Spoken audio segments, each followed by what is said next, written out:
Acclame très fort pour le Seigneur Jésus-Christ. Alléluia. Je vous salue tous dans le nom précieux de notre Seigneur Jésus.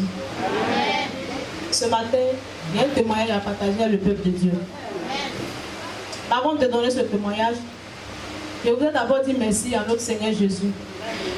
Parce que c'est à cause de notre Seigneur Jésus que je suis en vie aujourd'hui. Je méritais la mort. Mais puisque notre Seigneur Jésus est dans la vérité, il est vraiment le Dieu qui sauve. C'est pourquoi je suis vraiment arrêtée devant vous. Je dis aussi merci aux hommes de Dieu de la Mira. Parce que grâce à leur prière, aujourd'hui, je suis en vie. Et grâce à la prière aussi du peuple de Dieu. Ce n'était pas facile. Mais le Seigneur m'a montré qu'il est puissant. Il m'a montré que c'est lui qui est au-dessus de toutes choses. Il m'a montré que c'est lui qui a le dernier mot. C'est pourquoi aujourd'hui, j'ai le micro devant vous. Et je suis en train de témoigner vraiment la capacité, vraiment la capacité de notre Seigneur Jésus. C'est pas facile pour moi parce que vraiment, devant tout le monde, prendre un micro pour témoigner, c'est pas facile. Quand je tremble un peu, vraiment, c'est pas de ma faute. C'est pas facile.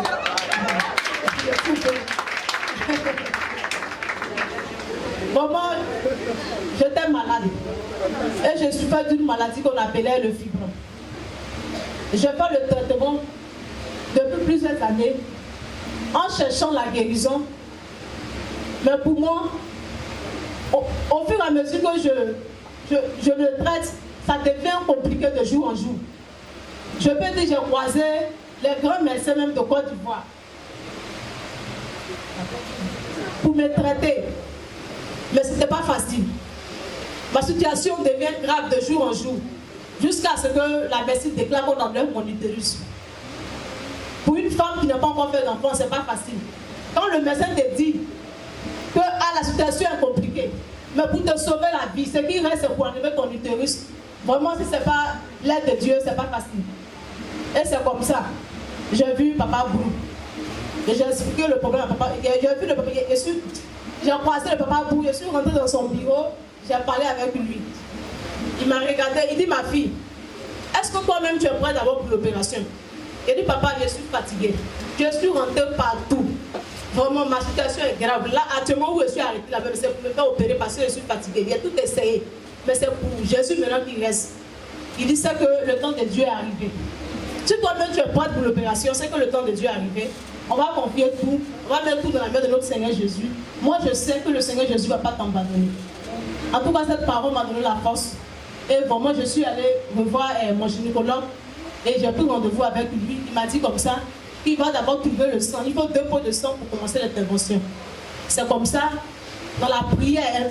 D'abord, pour trouver le sang, ce n'était pas facile. Mais je vous assure que Papa Bou a laissé son travail. C'était un lundi.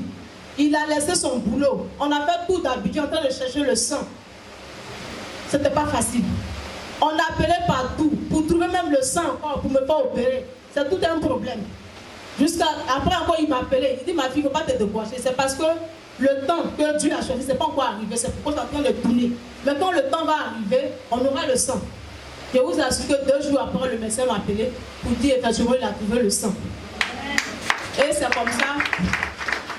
J'ai pris maintenant le rendez-vous avec le médecin. Le 23 novembre 2018, c'est là que j'étais opérée. Mais vraiment, ce qui s'est passé au bloc, si je ne m'ai pas fait endormir, si ce n'est pas Jésus, je ne sais pas bon. Pourquoi c'est Jésus? Et le médecin a enlevé mon utérus. Effectivement, il a enlevé mon utérus. Il avait mon utérus en main. Il a dit, mais docteur, l'utérus que vous avez en main là, est-ce que ça sera possible encore de replacer? Il me regarde dans les yeux, il me dit, ça va dépendre. J'ai regardé en haut et dit, Seigneur, tu n'as pas abandonné Jacob dans la Bible. Jacob qui était un tel qui aimait le Seigneur, qui était au service de Dieu, tu ne l'as pas abandonné. Sarah qui avait l'âge avancé, tu ne l'as pas abandonné. Mais si tu n'as pas abandonné toutes ces personnes, c'est que moi, tu ne vas pas m'abandonner. Je sais que tu as opéré des miracles et des miracles. Mais actuellement, Seigneur, si ce n'est pas toi, je ne sais pas qui peut me sauver. Parce que là, les pleurs ne pouvaient pas me sauver. Même l'argent ne pouvait pas agir là. Il fallait la puissance de notre Seigneur Jésus qui pouvait vraiment me sauver. On avait pratiquement 2 ans ou 3 ans au blanc. Ce n'était pas facile. J'étais en prière. Et après, le médecin maintenant m'annonce que, ah, ma fille, il est temps, je vais maintenant replacer ton utérus.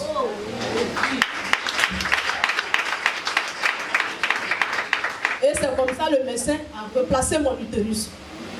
Chez moi, c'était fini. Mais c'est là encore, ma situation encore devenait de plus en plus difficile.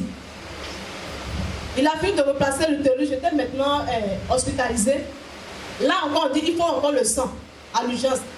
Quand le médecin te dit il faut trouver le sang maintenant, c'est que la personne entre la mort et la vie. Voilà encore papa Bourou qui abandonne aussi son travail. Là, il n'avait pas tenu.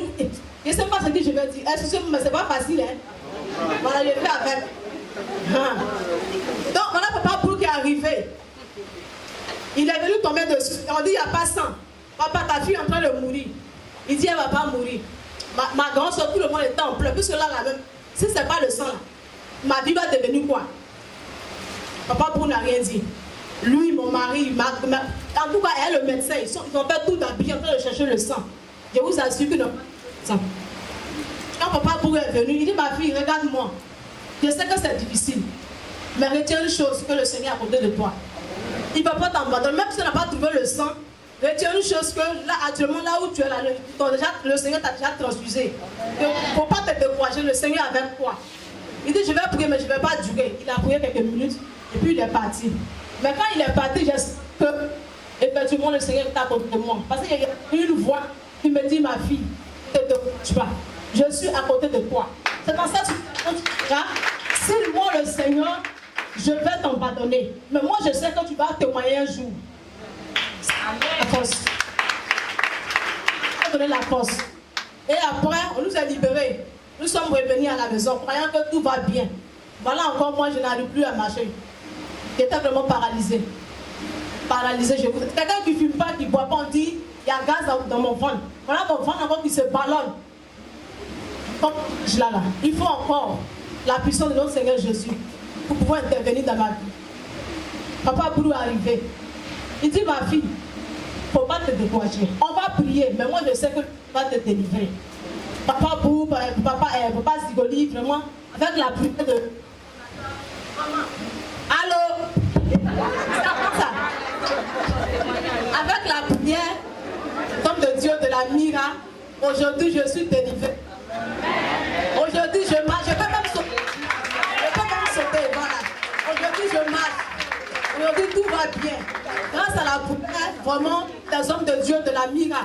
Bon, si je prends le micro pour te prendre, ce n'est pas pour inventer, ce n'est pas pour parler parce qu'il faut parler, mais il faut dire que les hommes de la Mira et les hommes de Dieu de la Mira sont dans la vérité. Amen. Ils sont vraiment dans la vérité. J'ai vu en eux ce qu'il a déposé en eux. Amen. Vraiment. J'ai vu l'amour qu'ils ont pour le Seigneur.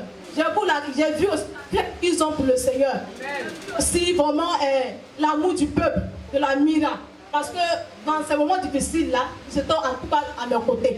J'ai vu vraiment votre disponibilité envers le Seigneur, l'amour que vous avez, que Dieu vous bénisse.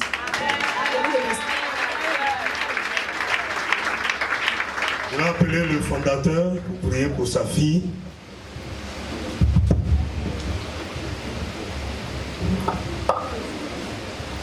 Nous allons prier le Seigneur, notre Dieu, notre bénissons.